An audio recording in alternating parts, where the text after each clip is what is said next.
अस्सलाम वरहमतुल्लाहि वबरकातुहू। सवाल, कुरान की सबसे छोटी सूरह कौन सी है? जवाब, सूरह कौसर। सवाल, कुरान की पहली सूरह कौन सी है? जवाब, सूरह फातिहा। सवाल, कुरान की सबसे आखिरी सूरह कौन सी है? सूरह नास। सवाल, कुरान की कौन सी सूरह खातून के नाम है? जवाब, सूरह मरियम। सवाल, कुरान की किस सूरह में सबसे ज्यादा अहकाम बयान किए गए? जवाब, सूरह बकरा। सवाल, कुरान की किस सूरह के शुरू में बिस्मिल्लाह नहीं है? जवाब, सूरह तौबा। सवाल, कुरान की किस सूरह की हर आयत में लफ्ज़ अल्लाह आया है? जवाब, सूरह अल-मुजादिला। सवाल, कुरान की किस सूरह की हर जुमा को सुन्नत तिलावत है? जवाब, सूरह कहफ।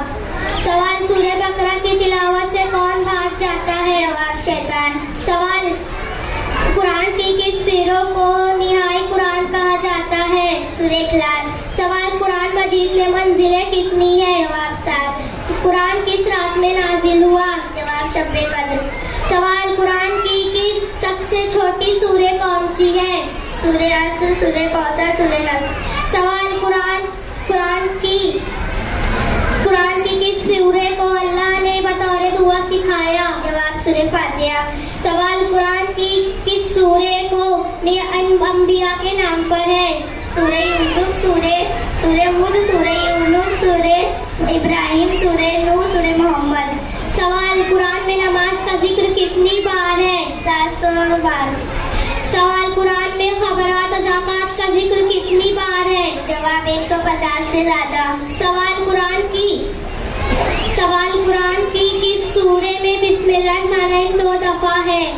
जवाब, सूरह अल-मुजादिला। सूरह नम्ल। सवाल, कुरान किस अल्लाह ने आसमान और जमीन को कितने दिन में पैदा किया? जवाब, 6 दिन में। सवाल, कुरान किस महीने में नाजिल किया गया? रमजान में। अल्लाह। माशाअल्लाह, बहुत ही अच्छी याददाश्त है। बेटा अपना इनाम लेते जाए। इसी तरह का एक और प्रोग्राम सवाल और जवाब पर मुश्तमिल पेश करने आ रहे हैं अबू ज़र और तलहत।